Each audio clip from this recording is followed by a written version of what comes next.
Здравствуйте, я приветствую всех на телеканале Башкортостан-24. Это прямой эфир. И сегодня мы проводим онлайн-пресс-конференцию «Безопасность на воде». Тема эта, безусловно, актуальная, серьезная, но иногда, к сожалению, трагичная. В самом начале я хочу представить наших сегодняшних гостей, наши спикеры. Это заместитель премьер-министра правительства Республики Башкортостан Сагитов Ирик Хайривариевич, начальник Главного управления МЧС России по Башкортостану, генерал-майор внутренней службы Латыпов Марат Раисович и председатель Государственного комитета Республики Башкортостан по чрезвычайным ситуациям Гумеров Фарид Рифович. Господа, я рад вас приветствовать в нашем медиацентре. Но тема действительно очень болезненная, да? Я вот, честно говоря, боюсь даже эти цифры страшные произносить вслух, но тем не менее об этом нужно говорить, об этом нужно помнить, об этом нужно предупреждать. Ирик Хайривариевич, я все-таки предоставляю вам первое слово. Добрый день, жители и гости нашей республики. Купальный сезон в республике в самом разгаре. Установилась очень жаркая погода. Сегодня еще только 15 июля, но уже по оперативным данным с начала года допущена гибель 122 человек. По сравнению с аналогичным периодом прошлого года 68 человек было. В том числе только за прошедшую неделю у нас по оперативным сводкам утонули 40 человек. При этом за один день, только 12 июля, у нас погибло 12 человек. Остановлюсь также на детской смертности на водных объектах. За последние 5 лет больше всего погибло детей в 2016 году, 18 детей. А в текущем году, по данным Главного управления МЧС России, по республике уже утонуло 7 детей. Но основная причина гибели детей на воде известна. Это оставление несовершеннолетних у водоемов от них без присмотра. Но, к сожалению, взрослые продолжают действовать по принципу «авось пронесет». Поэтому большая просьба родителям научить своих детей плавать. К сожалению, 15-летний мальчик утонул 13 июля в Уфе. Тоже, к сожалению, не умел плавать. Среди утонувших больше всего мужчин. Это более 70% и всех утонувших. Примерно такое же соотношение было и в прошлом году. Утонули 76 мужчин, 1 женщина и 8 детей. Статистический портрет большинства погибших в текущем году на водных объектах показывает, что 58% из них это мужчины от 18 до 40 лет. Также среди утонувших порядка 70% это жители сельской местности. А 80% утонувших находились в состоянии алкогольного опьянения. В текущем году очень напряженный купальный сезон. С учетом ограничений на выездной туризм, поток отдыхающих на водных объектах республики возросло несколько раз. Для сокращения количества происшествий на воде сотрудниками Главного управления МЧС России, Государственный комитет по чрезвычайным ситуациям совместно с муниципалитетами, с органами полиции ежедневно проводятся профилактические рейды по местам массового отдыха населения у водоемов. В плоскости совместной работы находится открытие специально оборудованных пляжей. На сегодняшний день аттестовано 84 пляжа на территории 36 муниципальных районов республики. В настоящее время работа по оборудованию и открытию пляжей продолжается. С местами расположения пляжей можно ознакомиться на интерактивной карте на сайте Госкомитета Республики Башкортостан по чрезвычайным ситуациям. Также продолжается патрулирование мобильных профилактических групп на всех участках водных объектов, где наиболее вероятны несчастные случаи на воде. В текущем году активизировалась работа по составлению протоколов об административных правонарушениях при выявлении фактов употребления спиртных напитков при отдыхе у водоемов. Исходя из этого, что большинство утонувших находились в состоянии алкогольного опьянения, а также за купание в необорудованных местах. Уважаемые жители и гости республики, настоятельно рекомендую соблюдать элементарные правила безопасности поведения на воде. Купаться только на организованном пляжах. Не купаться в нетрезвом виде. Не нырять в незнакомых местах и не заплывать за буйки. Прошу вас, не оставляйте детей у воды без присмотра. Не забывайте, что пренебрежение правилам поведения на воде приводит к несчастным случаям гибели. Будьте бдительны, берегите себя, берегите своих близких. Я благодарю вас, Марат Раисович.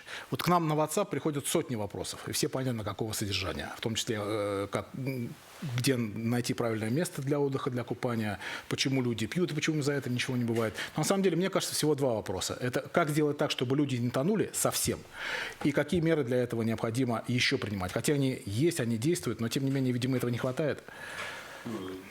Действительно так. Человек сам вправе выбирать, где ему отдохнуть, где ему покупаться, но мы призываем людей все-таки купаться в тех оборудованных местах, где, ну, мы сказали, уже 84 пляжа у нас официально открытых.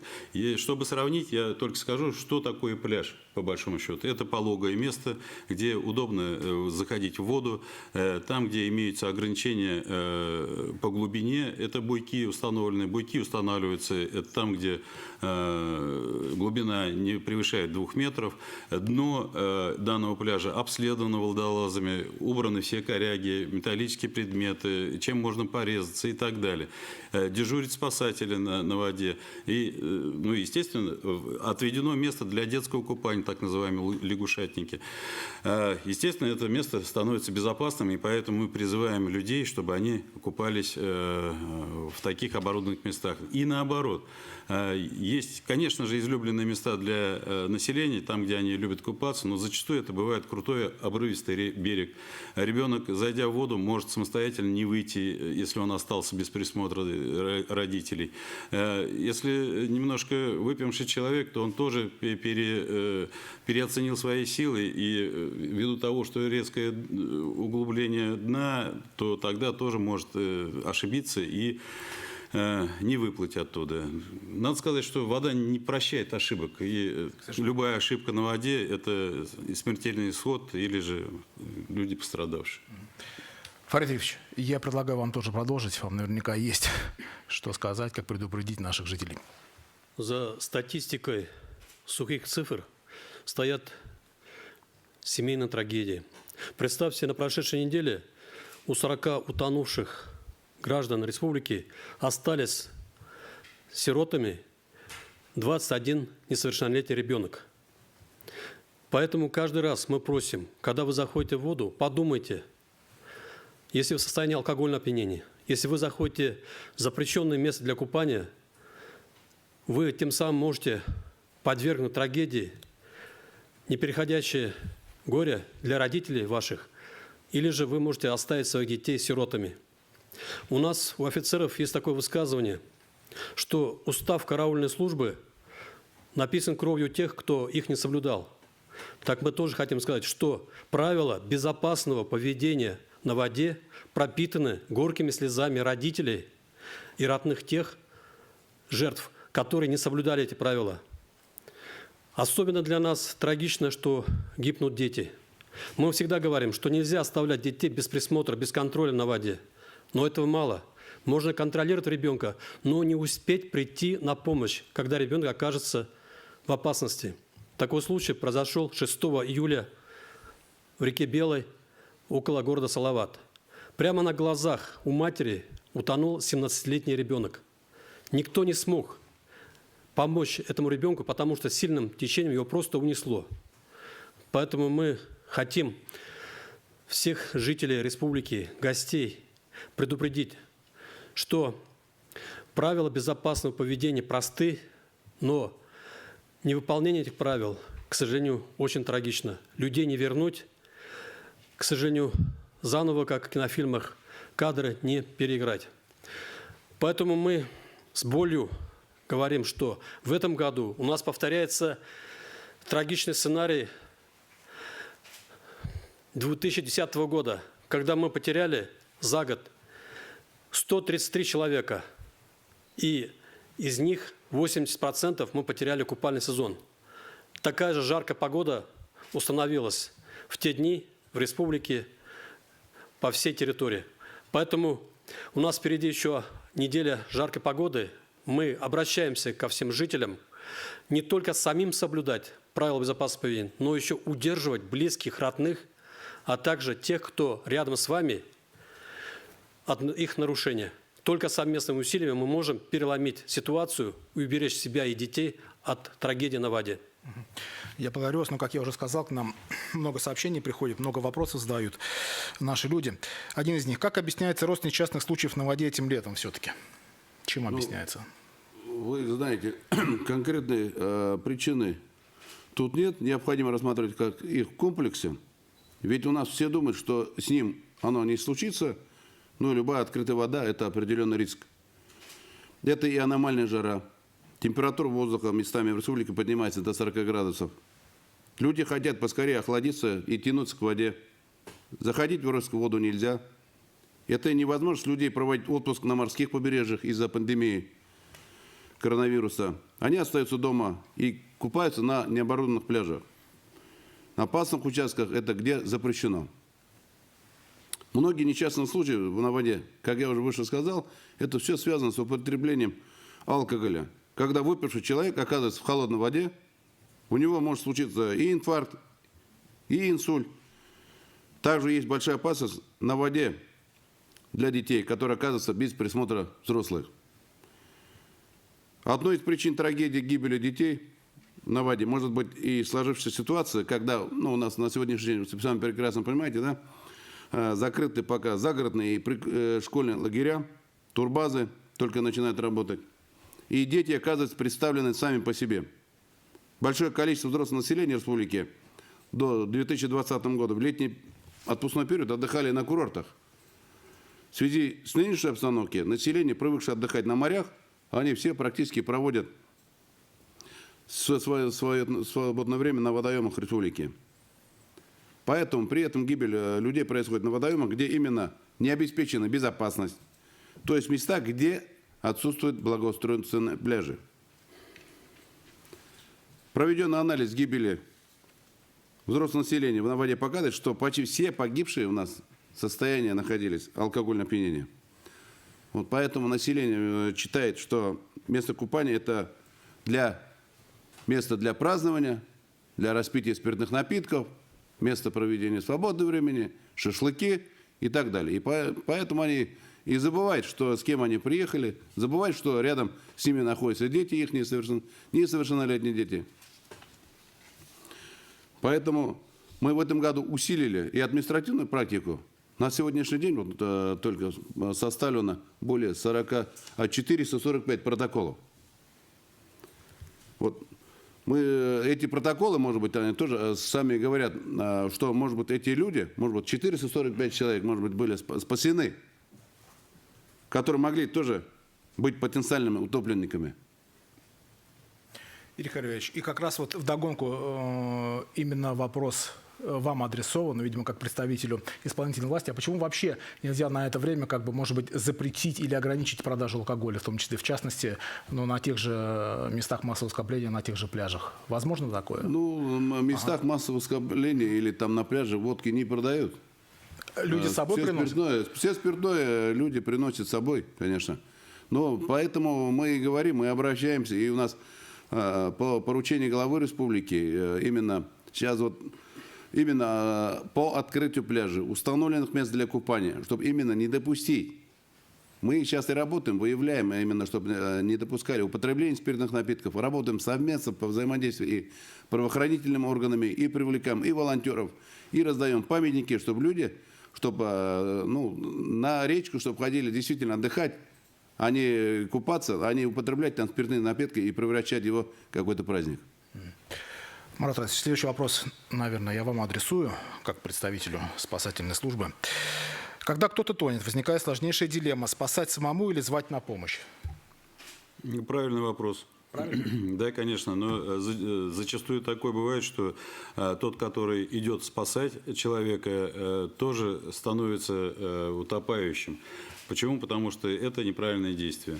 В первую очередь, когда вы подплываете, если вы рядом оказались с тонущим человеком, то в первую очередь надо окликнуть его, крикнуть буквально, чтобы вокруг окружающие увидели это, и сам утопающий тоже обратил на это внимание. И не начал виснуть на вас, как на том, кто спасает его. Если рядом есть что-нибудь, пластиковая бутылка, коряга, кусок пенопласта или еще что-либо, то необходимо кинуть это в первую очередь в сторону утопающего. Ну и при такой возможности необходимо подплыть только сзади к утопающему и по пути объясняя ему о том, что ему не нужно цепляться. И вот именно это цепляние уничтожает обоих человек. И вместо одного тонущего может оказаться двое. Обязательно взять под грудь человека и буксировать его в сторону воды. Но если все-таки случается так, что утопающий цепляется за вас и также тонете, то буквально в прямом смысле говорю, необходимо его ударить по лицу, сделать какой-то болевой шок там, или еще что-то такое, но отвлечь внимание с тем, чтобы освободиться самому. Ни в коем случае нельзя поддаваться тому, чтобы за вас зацепились и потащили вас также на дно. Вот такие элементарные правила. Но еще раз говорю, лучше, конечно, соизмерять свои силы и возможности. Еще раз говорю, вода не прощает никаких ошибок. Ну, в настоящее время на пляжах работают только профессиональные спасатели. Среди них, может быть, привлекать как-то волонтеров, я не знаю, добровольцев. Волонтеров мы привлекаем, и более 200 волонтеров в настоящее время нам помогают для того, чтобы проводить разъяснительную работу на берегу. Вручают памятки, напоминают об опасности в воде и так далее. Это волонтеры. Мы не можем их пускать на воду. На пляжах, конечно же, дежурят профессиональные спасатели, те обученные люди, которые имеют соответствующие корочки, которые имеют навыки спасения и так далее. Кроме этого, у нас больше 100 мобильных групп спасателей, которые, мы знаем, что есть места, где излюбленные места для купания нашего населения, но там нет официального пляжа, но люди все-таки купаются. И мы в такие места, муниципалитеты направляют именно вот эти мобильные группы спасателей для того, чтобы они там дежурили и оказывали помощь населению. Но люди, бывает, что заходят так далеко, где мы не можем предоставить ни спасателей, ни отследить, где они отдыхают. Такие тоже, к сожалению, есть. Фарид Ильич, хочу к вам обратиться. Какие все-таки еще решения могут позволить предотвратить гибель, вообще несчастные случаи на воде, особенно среди детей? Что необходимо? Все-таки я считаю, что на сегодняшний день только запретительные меры не помогут, чтобы все-таки сократить количество погибающих на водных объектах. Необходимо создать необходимые для купания безопасные условия.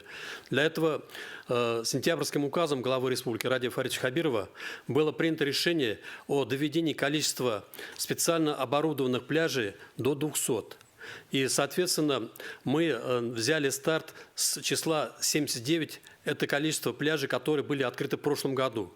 И была поставлена задача в каждом муниципальном районе, городском округе создать не менее 2 дополнительных пляжей в текущем году. То есть довести уже в 2020 году количество пляжей до 205.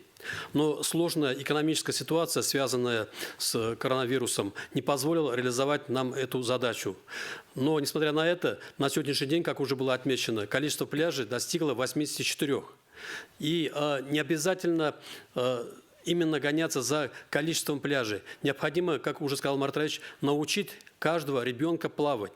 Вот эта акция «Научись плавать», она и дальше будет продолжена. Здесь у нас не только государственные органы, общественные организации, но и волонтеры подключаются к этому движению. Дальше все-таки, наверное, нужно воспитать культуру безопасного поведения на воде. Мы говорим о культурах безопасного поведения на дорогах, на воде, противопожарная безопасность, то есть культура пожарной безопасности. Я думаю, должна быть одна культура. Культура безопасности жизнедеятельности. Вот этот предмет основ безопасной жизнедеятельности, который у нас преподается в школах, все-таки на сегодняшний день еще не приобрел того все-таки значения, на которое возлагается на него. То есть мы должны именно формировать уже в возрасте школьном, чтобы каждый из нас вел себя как безопасность личного типа поведения. То есть получается в жизни так, мы знаем, что нельзя здесь купаться, потому что стоит запрещающий аншлаг, но мы все равно нарушаем все это и купаемся. Мы знаем, что нельзя переходить на красный свет дорогу, но мы переходим. Вот когда мы все-таки сумеем переломить у себя в сознании, что культура безопасной жизнедеятельности именно нужна для нас в первую очередь, а не для окружающих, тогда, я думаю, сумеем мы как раз и переломить ситуацию не только на воде, во всех других сферах нашей жизнедеятельности, и на дорогах, и по пожарам. Поэтому я считаю, что борьба с гибелью людей на водных объектах – это проблема системная. То есть мы должны и создавать условия, мы должны и формировать личности безопасного типа поведения, и, соответственно, мы должны сделать все, чтобы во всех средствах массовой информации, как раз спасибо, что пригласили, мы как раз эту работу проводим, массированное информирование жителей, что если мы нарушаем правила безопасного поведения на воде, то мы себя обрекаем на трагедию. Если не сами погибнем, может погибнуть ребенок, близкий какой-то родственник. Поэтому только совместными усилиями. Да, это большой серьезный вызов на сегодня, жаркая погода и резкий рост погибающих на водных объектах. Но мы должны вот совместными усилиями, проникнувшись, осознав, что действительно от каждого из нас зависит вот, действительно ситуация на воде, мы только тогда можем переломить ситуацию. В этой связи вопрос: во всем ли всегда виноваты вот простые люди? Может быть, где-то не дорабатывают, я не знаю, ну, не в обиду, и Госкомитет ПЧС, и спасатели, я не знаю, органы правопорядка. Может быть, что-то вот не хватает, каких-то еще дополнительных мер. Понятно, что у каждой судьба человека в его собственных руках, но тем не менее. Есть такой принцип, Парето называется, когда 20% прилагаемых усилий дает 80% итогового результата. То же самое мы сейчас как раз с вами нащупываем как раз бразды управления данной ситуацией. Это мы сейчас на сегодняшний день выявили, что патрулирование, профилактические рейды, привлечение волонтеров, также вот информирование через средства массовой информации, через громкоговорители, система оповещения. Правда, нас обвиняют, что мы давим на психику людей. Так же самое мы используем работу общественников. Это есть у нас Башкирское региональное отделение Всероссийского общества спасения на водах. Вот все это в совокупности как раз дают вот результат. Мы на прошедшей неделе как раз спасли 88 человек. То есть не просто мы ходим, составляем протоколы. Результат спасенной жизни. 88 человек могли бы как раз войти в эту статистику погибших. То есть мы считаем на сегодняшний день, что вот 20% эффективных мероприятий – это все-таки профилактические рейды, в ходе которых мы спасаем тонущих людей. Это профилактические рейды и все-таки составление протоколов, потому что 77% утонувших все-таки были пьяными. Если мы своевременно все-таки предупредили, составили протокол и заставили, чтобы уйти, покинуть место, так сказать, отдыха, может, мы и спасли бы. Вот таким образом, я думаю, надо строить работу. Кто-то добавит? Да, штрафы – это не самоцель. Бюджет не обогатится от количества этих штрафов, а именно чтобы обратить внимание на то, что нельзя делать. Мы показываем, что нельзя пьяными находиться на берегу, в общественном месте и тем более лезть в воду. Тем самым еще и показываем пример молодежи. Молодежь подумает о том, что так это можно.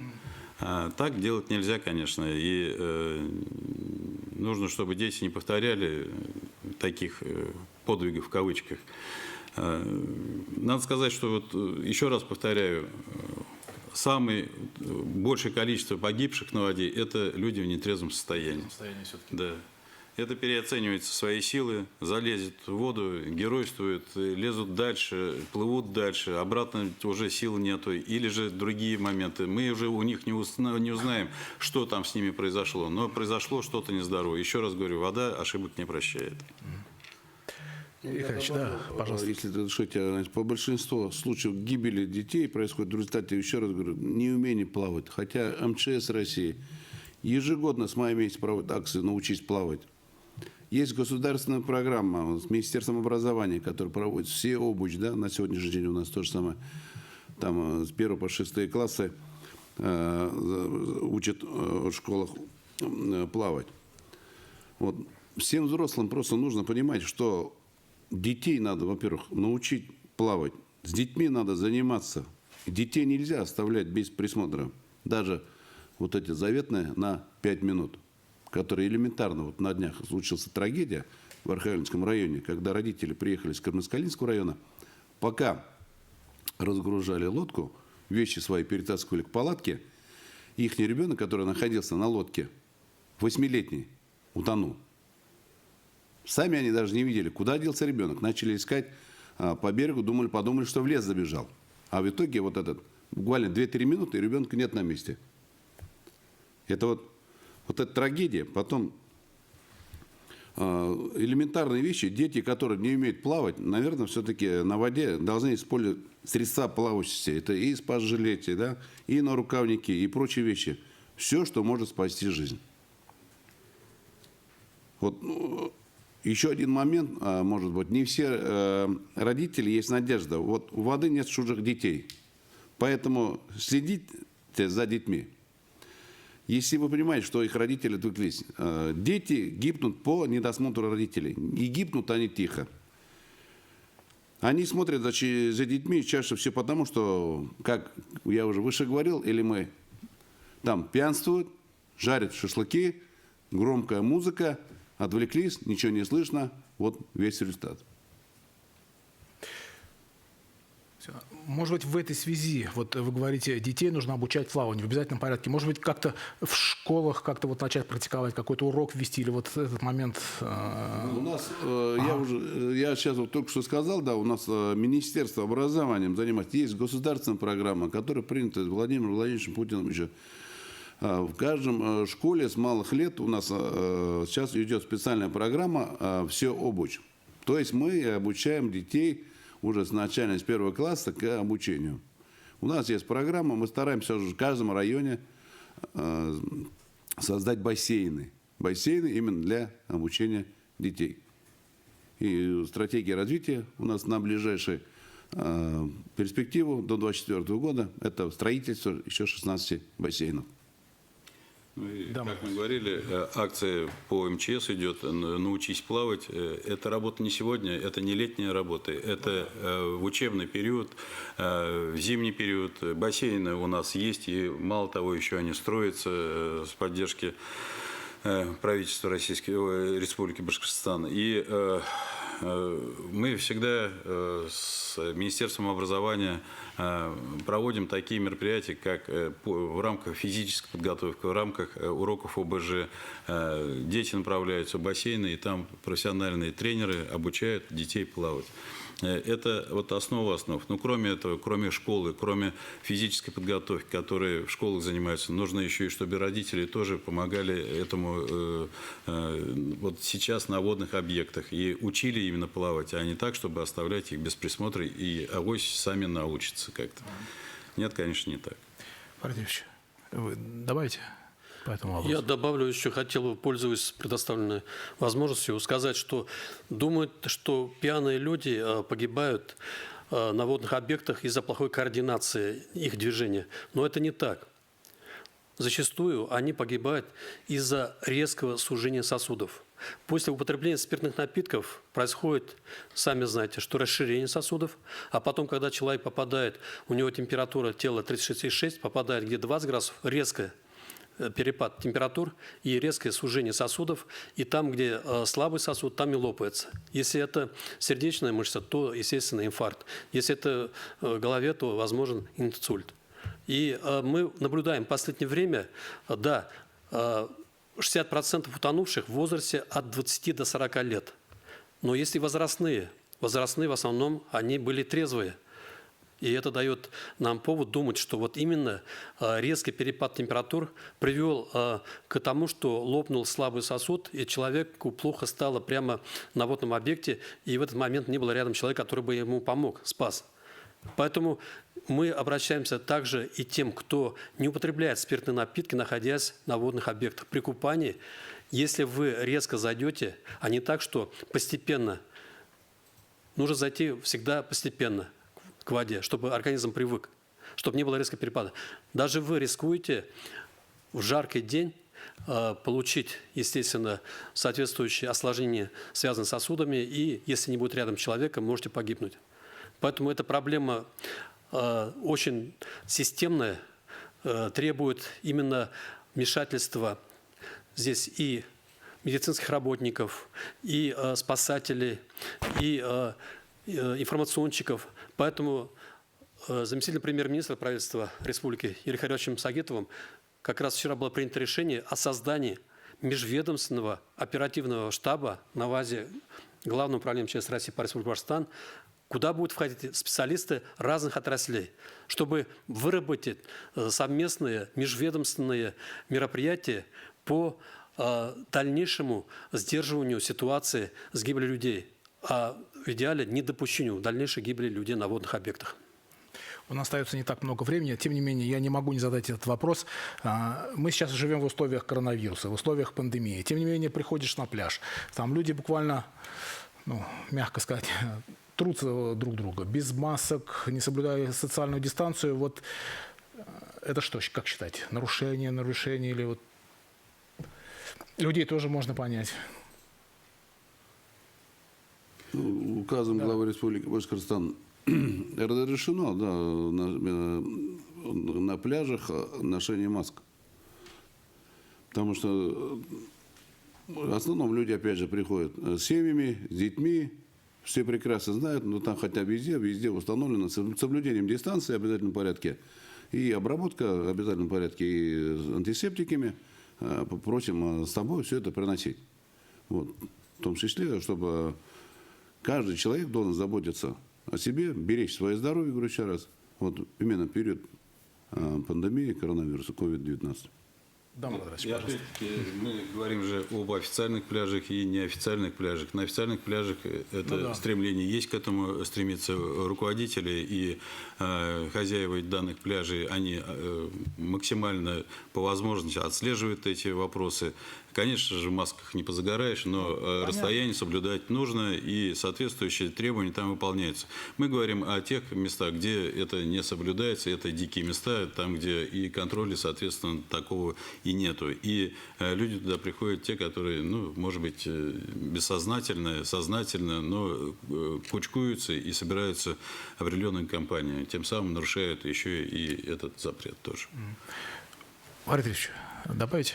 Я тоже воспользуюсь возможностью по этой теме высказаться, используя как раз и коллег из телевидения, радио. Мы тоже еще раз все-таки обращаемся ко всем отдыхающим, в том числе на водных объектах, что все-таки мы не должны успокаиваться, мы должны соблюдать масочный режим и социальную дистанцию. И поэтому даже не ожидая, что когда-то придут проверяющие, рейды, профилактические рейды, когда мы начнем замечания делать, вы сами, пожалуйста, всегда думайте о том, что именно это уже как элемент гигиены, ношение масок и соблюдение социальной дистанции. Думайте в первую очередь о своем здоровье, о своей жизни, поэтому всегда будьте по возможности в масках и соблюдайте социальную дистанцию. Еще один вопрос пришел нам на WhatsApp. Вы сказали, что хотите довести количество пляжей до 205. Почему нельзя закрепить законодательно за каждым городом или районом определенное количество пляжей в зависимости от количества жителей? Допустим. Мы давно уже поднимаем тему открытия как можно большего количества пляжей. В сентябрьском указе было прописано, что должно быть не менее 200 пляжей. Это до 2024 года. Но мы сделали механизм субсидирования муниципалитетов для открытия дополнительных пляжей. пляж, средняя цена открытия одного пляжа порядка 1 миллиона рублей. И данный механизм был внесен и Министерство финансов республики, и проходило уже согласование. Но, как я уже сказал, что сложная экономическая ситуация, сложившаяся после коронавируса, нам не позволила реализовать этот механизм. Но механизм субсидирования, он будет реализован. И мы как раз при разработке порядка предоставления субсидий и учитываем численность тех или иных муниципалитетов. Потому что для Уфы 9 пляжей, для миллионного города, это, наверное, не так уж много.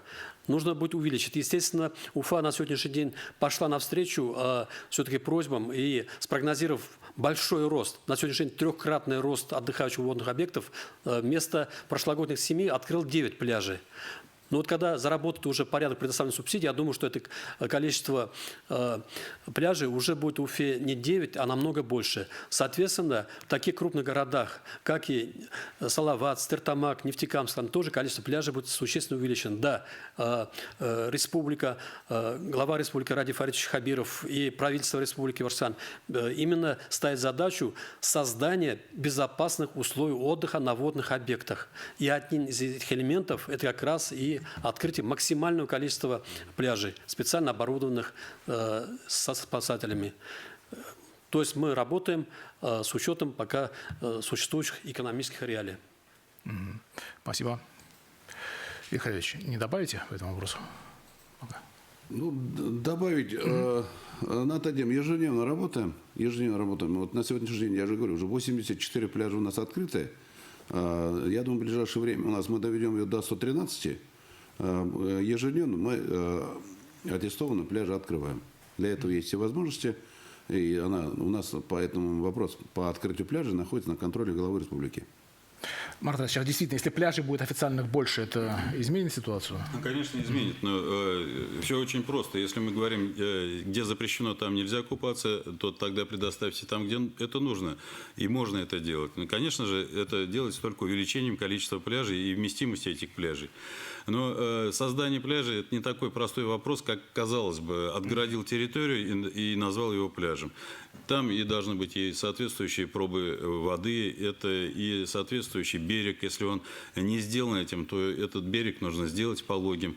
То есть много условий, которые нужно сделать. Нужно же еще и инфраструктуру создать для того, чтобы люди могли добраться до этого пляжа спокойно в обед или в любое время и вернуться вечером обратно домой спокойно и отдохнувшими. Поэтому много факторов для того, чтобы совпало и чтобы на этом определенном месте создался пляж. Это трудно, но это делается, как вы видите, количество пляжей у нас ежегодно увеличивается, и этим летом форсированно увеличим количество пляжей и довели его до 84. И сейчас, вот буквально сегодня, мы уже занимаемся еще 6 пляжами, то есть Государственная инспекция по маломерным судам, у них есть функция, это аккредитовывать данные пляжи. Сейчас 6 пляжей еще в работе находятся. И все-таки меня самый ключевой вопрос волнует. Как сделать так, чтобы вот люди вообще не тонули? Не как уменьшить количество утонувших, а вообще. Такое возможно? Наверное, возможно, если это переключить сознание каждого человека. То есть у него чувство безопасности увеличено в 100 крат, во много крат, и он чувствует безопасность не только за себя, но еще и окружающих. И предупредить соседа, чтобы он не шел в воду, если он не уверен в этом, чтобы в воду правильно заходил, чтобы не рыбачил в тех местах, где он не может выплыть или еще что-либо. Поэтому много факторов, которые помогают этого достичь, но, к сожалению, не все сознательно к этому подходят. Игорь Харькович. Как я уже говорил, вот на 15 июля у нас погибло 119 человек. За прошедшую неделю просто погибло 40 человек.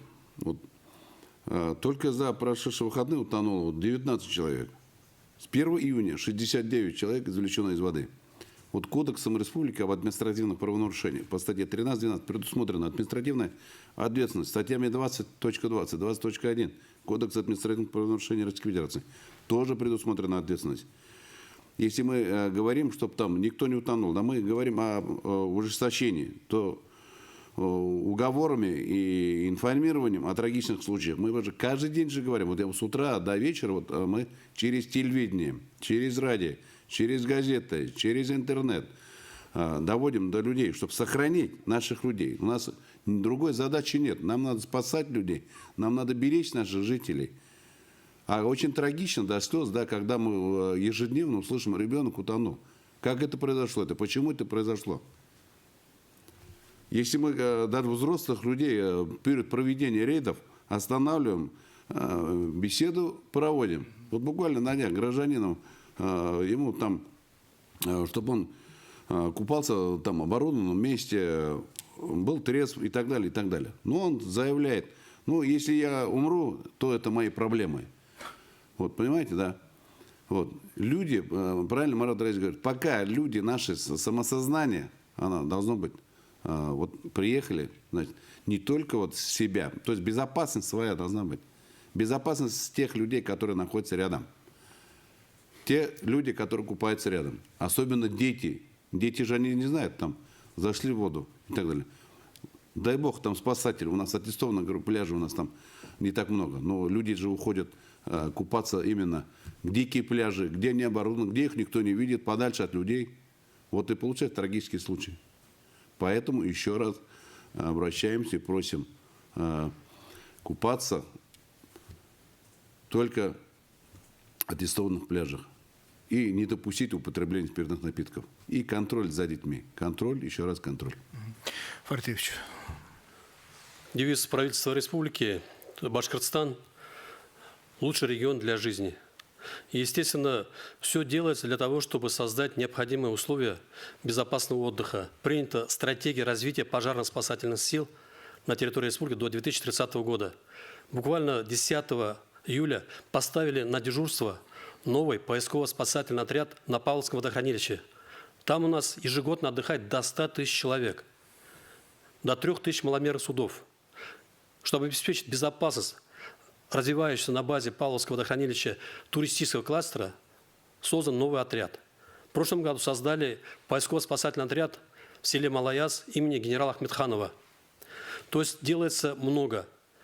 И количество спасателей увеличивается. Только за последние 3 года их количество 2 раза увеличено. Но медаль имеет и обратную сторону. Мало создавать безопасные условия, но нужно, чтобы и сами граждане, как я уже говорил, чтобы были личностями безопасного типа поведения. Отвечая на ваш вопрос, перестанут ли тонуть, я скажу так, что когда они перестанут тонуть, они перестанут и гореть, потому что это будет личность безопасного типа поведения, то есть культура безопасности будет прежде всего. Они перестанут и погибать в ДТП. Это проблема такая системная, такая комплексная. И, соответственно, я хочу сказать, что в этом направлении работа ведется. Если мы вот сравним, у нас до этого статистика шла по количеству погибающих на водных объектах, снижение из года в год уже на протяжении последних 5 лет. В этом году всплеск.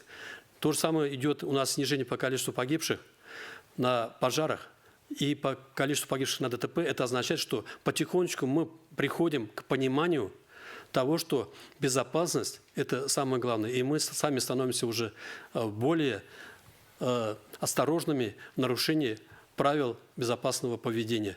Независимо где – вода, огонь или же это дороги.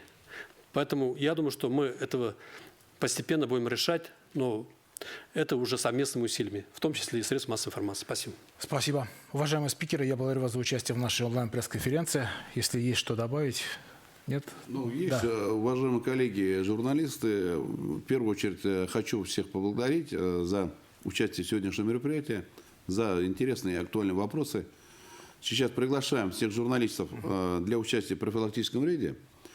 Вот, в ходе рейда будет продемонстрировано практическое мероприятие по профилактике гибели людей на воде, проведение бесед о правилах поведения на воде, раздача памяток, ну и составление протокола по административным правонарушениям. Ну, эта работа у нас организована ежедневно. Ежедневно на территории республики выходит, в среднем проводит около 250 рейдов. С начала купального сезона проведено уже более 5000 таких рейдов. Спасибо. Я еще раз хочу поблагодарить вас. Спасибо. Это была онлайн-пресс-конференция «Безопасность на воде».